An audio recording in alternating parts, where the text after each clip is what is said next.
Haleluya, salam jumpa pemirsa yang diberkati Tuhan. Satu sukacita tersendiri kembali bagi saya Gilbert Lumoindong untuk ada di antara Bapak Ibu Saudara pemirsa sekalian dalam program kita Melangkah Pasti. Dan hari-hari ini secara khusus kita sedang membahas tentang karakter murid-murid Kristus, karakter anak-anak Tuhan Yesus, karakter pengikut-pengikut Tuhan Yesus.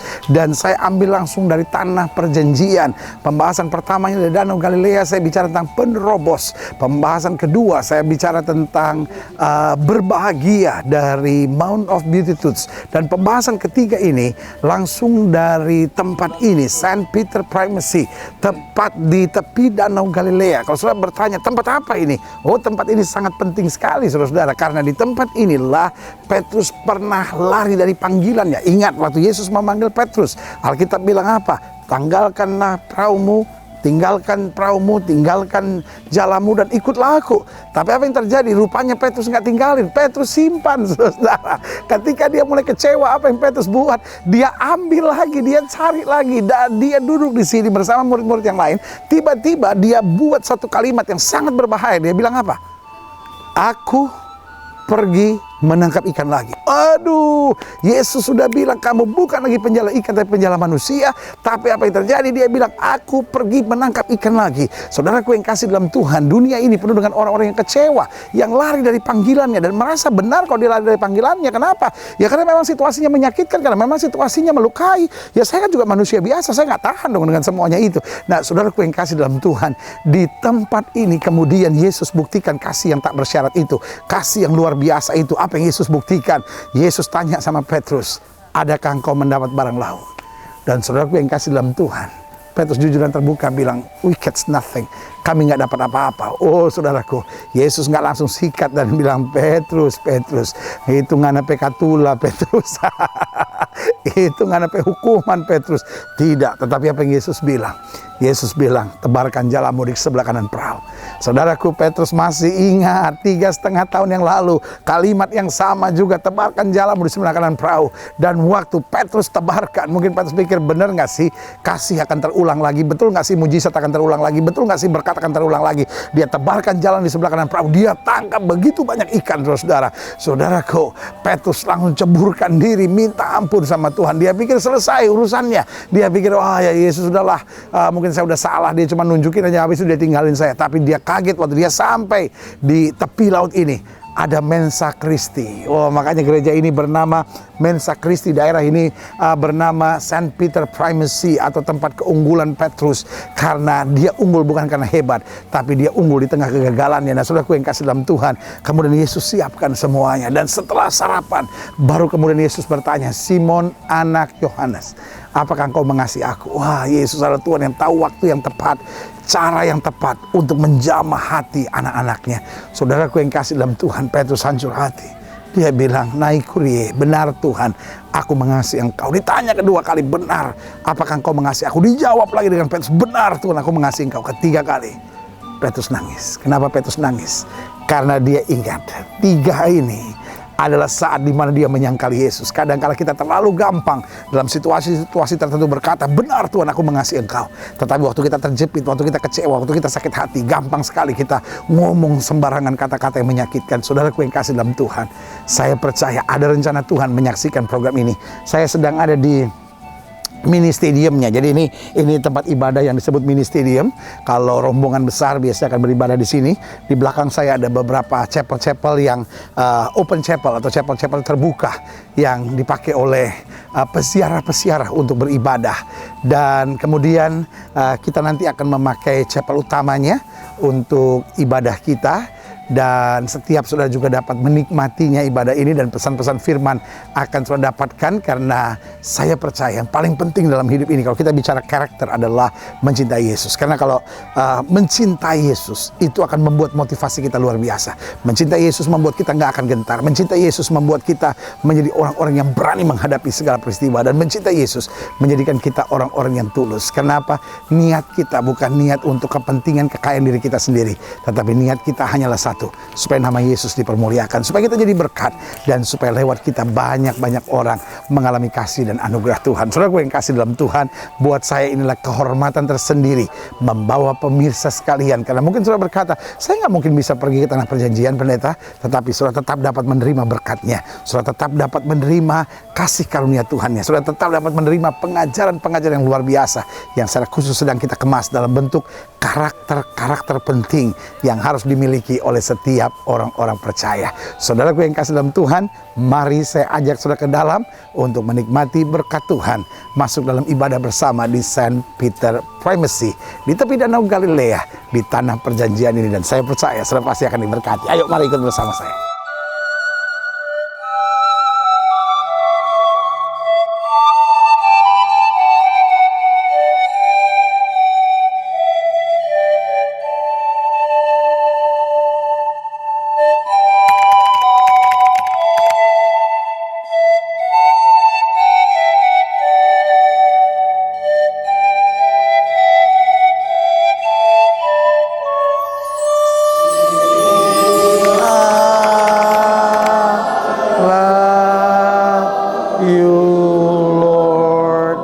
Singing I love you.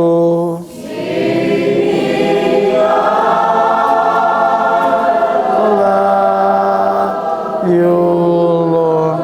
Singing I love you, Lord. Singing I love you, Lord. I love you. Saudaraku yang kekasih dalam Tuhan, nama gereja ini adalah St. Peter Primacy, atau keunggulan Petrus. Karena di tempat ini saudara-saudara kita dari kaum iman Katolik percaya bahwa di tempat inilah Petrus diangkat sebagai paus pertama, saudara-saudara. Dan ini tercatat dalam Yohanes pasal 21 ayat 15 sampai 17. Tapi di tempat ini juga tempat di mana Petrus menyangkal Yesus kembali atau lari dari panggilannya. Ketika Yesus memanggil Petrus, Yesus bilang sama Petrus, tinggalkanlah jalamu dan perahumu dan ikutlah aku. Tapi dari tempat ini kemudian Petrus kembali menangkap ikan. Tetapi kemudian he catch nothing, dia tidak mendapat apa-apa. Kemudian Yesus bertanya, Simon anak Yohanes, apa yang kamu dapat? Petrus bilang, aku nggak mendapat apa-apa. Lalu kemudian Yesus bilang hal yang sama, tebarkan jalamu di sebelah kanan perahu. Nah, waktu dia tangkap begitu banyak ikan. Kemudian apa yang terjadi? Yesus membawa dia. Ayat 15. Sesudah sarapan. Sarapannya adalah tempat di mana dipercaya di belakang ini tadinya berbentuk seperti meja, dan Yesus menyiapkan ikan di sana. Sesudah sarapan Yesus berkata kepada Simon Petrus, Simon anak Yohanes, apakah engkau mengasihi aku lebih daripada mereka ini? Jawab Petrus kepadanya, benar Tuhan, engkau tahu bahwa aku mengasihi engkau. Kata Yesus kepadanya, gembalakanlah domba-dombaku. Kata Yesus pula kepadanya untuk kedua kalinya, Simon anak Yohanes, apakah engkau mengasihi aku?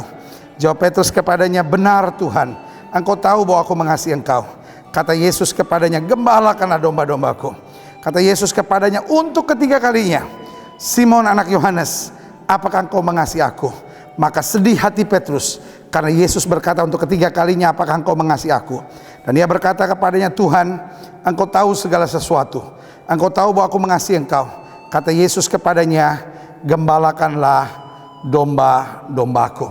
Nah, karakter ketiga yang kita mau belajar di tempat ini adalah karakter mengasihi Yesus. Sama-sama bilang mengasihi Yesus. Nah, ini karakter yang membedakan kita dari orang dunia. Orang dunia boleh punya karakter baik, lembut, apa segala sesuatu, tetapi ada satu yang dia nggak bisa punya, yaitu mengasihi Yesus. Padahal saya percaya motivasi seseorang menentukan kualitas. Sama-sama bilang motivasi menentukan kualitas. Misalnya orang-orang marketing, baik sekali saudara-saudara sama saudara kalau saudara mau beli sesuatu, ya kan? Tetapi kalau nggak ada urusan apa-apa sama saudara, dia juga bisa jadi orang yang kasar. Kenapa? Karena motivasi menentukan kualitas. Nah, saya percaya kalau motivasi kita adalah mengasihi Yesus, tidak ada yang kita takutkan dalam hidup ini. Amin. Kalau motivasi kita mengasihi Yesus, tidak ada yang berat buat kita. Kalau motivasi kita mengasihi Yesus, tidak ada yang sukar. Yang setuju sama saya katakan amin. Nah, itu sebabnya Yesus mau bilang sama Petrus, Petrus, di atas segala-galanya, do you love me? Artinya kalau engkau mengasihi aku, engkau tidak akan takut. Kalau engkau mengasihi aku, engkau akan berani. Kalau engkau mengasihi aku, engkau tidak akan kembali lagi dalam hidup lamamu. Yang setuju sama saya katakan amin. Makanya dalam pendahuluan saya jelaskan gini, cinta pada Yesus merupakan dasar dari segala karakter, motivasi dan tindakan keseharian kita. Kalau kita mencintai Yesus, tidak berat untuk kita berubah. Yang setuju sama saya katakan tidak berat untuk berubah. Tidak berat untuk berubah. Tapi kalau kita berubah, wah saya mesti berubah nih, supaya istri saya tidak tinggalin saya mesti berubah nih, supaya saya dihormatin orang, saya mesti berubah nih, supaya ini, lama-lama jadi berat gitu. Tapi kalau saya mesti berubah supaya nama Yesus dipermuliakan, saya mesti berubah supaya saya jadi kesaksian, saya mesti berubah supaya nama Yesus dipermuliakan dalam hidup saya, tidak ada yang berat. Ya setuju sama saya katakan amin. Nah, saya pelajari seorang yang mencintai Yesus, ciri-cirinya yang pertama akan selalu memiliki waktu bersama dengan Yesus. Jangan bilang kita cinta Yesus kalau ke gereja aja nggak pernah. Jangan bilang kita cinta Yesus kalau baca Alkitab doa saja, aduh malasnya minta ampun. Jangan bilang kita cinta Yesus kalau kita nggak ada waktu untuk beribadah kepada Tuhan, melayani Tuhan. Karena cinta itu selalu diukur, ukuran cinta yang pertama selalu adalah waktu. Orang yang cinta golf pasti punya waktu untuk golf. Belanja barang-barang golf lah, baca-baca hal-hal tentang golf lah, pengen tahu berita-berita tentang golf lah, gitu ya kan, pengen tahu lapangan-lapangan golf yang murah lah, gitu ya kan. Pokoknya sesuatu yang kita cintai pasti akan memakan waktu kita. Nah, omong kosong kalau kita bilang I love Jesus with my heart, tetapi sorry saya nggak ada waktu gitu, itu adalah kemunafikan terbesar dalam hidup ini. Seberapa jauh kita cinta Yesus sangat diukur berapa banyak waktu kita sediakan buat dia. Amin. Ada banyak orang bilang cinta Yesus tapi lebih banyak nonton sinetron daripada urusan-urusan tentang Tuhan. Ada banyak orang bilang cinta Yesus tapi terlalu banyak waktu untuk hal dunia dan bukan untuk Tuhan. Jadi yang pertama, seorang yang mencintai Yesus akan memiliki waktu untuk Yesus. Yang kedua, seorang yang mencintai Yesus akan selalu siap berkorban demi Yesus. Yang setuju sama saya katakan amin. Sama-sama bilang siap berkorban. Ada banyak orang pengorbanan itu dianggap penderitaan. Iya kan?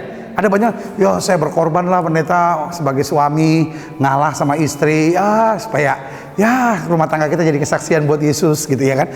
Ya saya sebagai orang muda, saya ngalah lah pendeta, saya untuk hidup suci lah berkorban buat Yesus. Ketika pengorbanan kita anggap penderitaan, maka saya nggak menyebut itu sebagai cinta Yesus. Karena cinta Yesus membuat pengorbanan menjadi kehormatan. Sama-sama bilang sama saya, pengorbanan bukan penderitaan. Pengorbanan adalah kebanggaan. Amin. Yesus berkorban buat kita dan dia nggak pernah ingat-ingat. Yesus berkorban buat kita dan tidak pernah bangkit-bangkit, saudara-saudara. Kita kadang-kadang, Tuhan saya udah buat ini buat Tuhan, saya udah buat ini. Kalau kita bisa berkorban buat Tuhan, itu adalah kehormatan. Amin. Alkitab bilang gini, orang yang menabur dengan air mata akan menuai dengan sorak-sorai. Daud berani berkorban buat Yesus, ya kan? Esther bilang begini, umumkan doa puasa, kalau terpaksa aku mati, biarlah aku mati.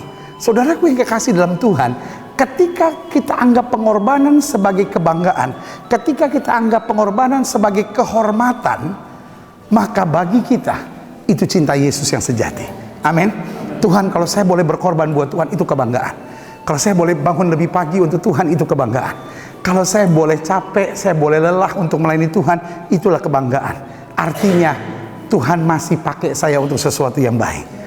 Itu yang saya sebut cinta Yesus. Jadi yang pertama, seorang yang mencintai Yesus akan memiliki waktu untuk Yesus. Yang kedua, seorang yang mencintai Yesus akan selalu siap berkorban demi demi Yesus. Yang ketiga, seorang yang mencintai Yesus akan selalu memikirkan apa yang membahagiakan Yesus. Amin. Iya kan? Orang mencintai bukan cuman yo I love you. No. Orang yang mencintai, suami yang mencintai istri, dia pikir, apa ya pagi ini yang saya bisa buat untuk membahagiakan istri saya? Waduh, istri saya kayaknya lagi lelah nih. Apa yang saya bisa buat untuk membahagiakan dia? Wah, saya sayang suami saya. Suami saya kayaknya seminggu ini banyak sekali persoalan. Kayaknya capek banget dia. Apa yang saya bisa buat untuk membahagiakan dia? Amin. Makanya saya bilang, karakter yang ketiga yang harus dimiliki setiap kita adalah mencintai Yesus. Karena kalau hati kita beres, saya percaya sikap dan tindakan kita beres. Yang setuju sama saya katakan amin. Amin. Karena orang yang mencintai Yesus selalu berpikir, bagaimana saya bisa membahagiakan Yesus?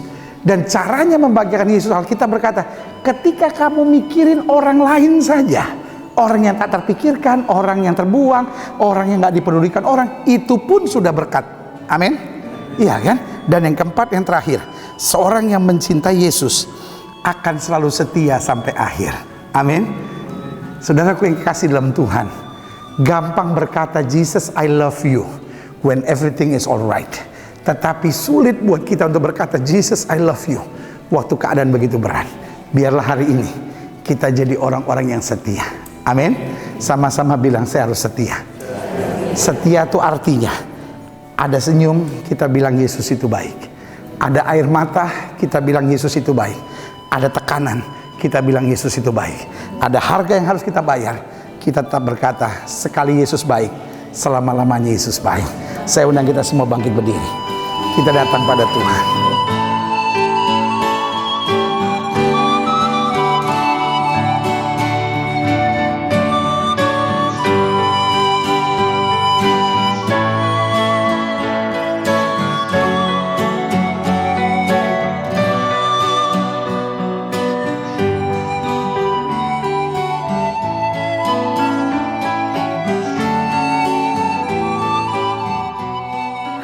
Haleluya, haleluya. Saudaraku yang kasih dalam Tuhan, pemirsa sekalian, saya percaya sudah diberkati dengan program yang luar biasa ini. Sudah menikmati langsung dari St. Peter Primacy. Walaupun sudah duduk di rumah saudara, tapi sudah menikmati berkat Tuhan langsung dari tanah perjanjian ini. Dan ini persis di depan Danau Galilea. Di danau inilah Petrus dipanggil oleh Yesus. Tapi di danau ini juga Petrus kemudian meninggalkan Yesus. Tetapi Yesus selalu punya cara untuk menangkap anak-anaknya. Saudaraku yang kasih dalam Tuhan, saya percaya pertanyaan itu tetap ada buat setiap kita. Simon anak Yohanes, adakah engkau mengasihi aku? Panggil nama saudara masing-masing. Misal nama saudara Budianto, ya kan? Budianto, apakah engkau mengasihi aku? Kalau nama saudara Gerard, maka kalimatnya sama, Gerard, do you love me? Saudaraku yang kasih dalam Tuhan, gereja ini luar biasa. Di tempat ini ada batu yang saudara bisa lihat yang namanya Mensa Christi, saudara-saudara, tempat di mana Yesus menyiapkan sarapan buat murid-muridnya.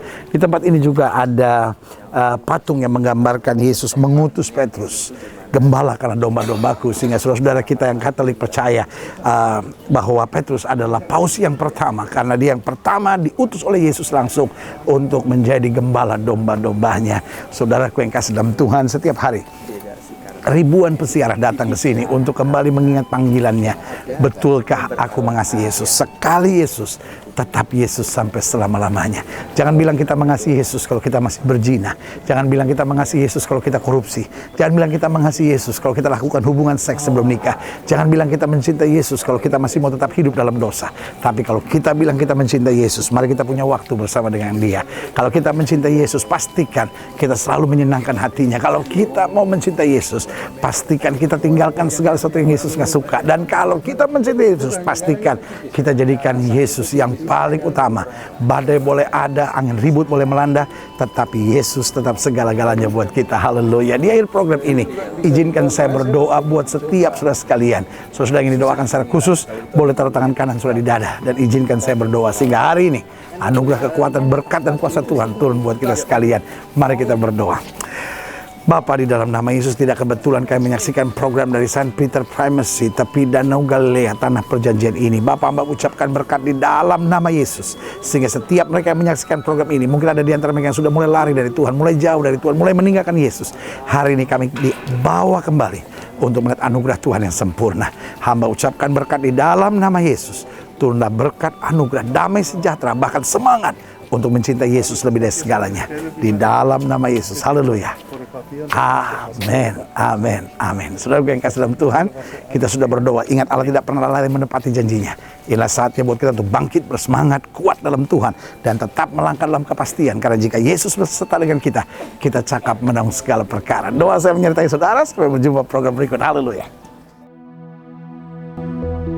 Saksi ini sebenarnya kedua kalinya kita ada di Israel. Puji Tuhan, kita berdua yakin betul kita berada di Israel semua hanya karena kasih karunia Tuhan aja. Dan puji Tuhan kalau yang apa menjadi kesaksian kami berdua di Israel pada siang hari ini, memang apa yang kami imani setelah kami pulang dari Israel pertama kali. Puji Tuhan, Tuhan boleh jawab doa.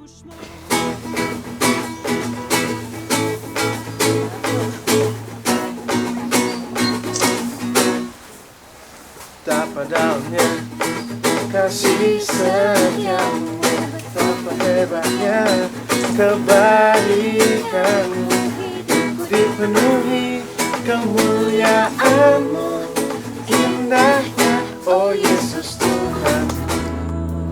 Orang sekarang sedang mencari kuasa lewat apa? Lewat uang. Karena dia pikir, if I have money, I have the power. Karena money is power.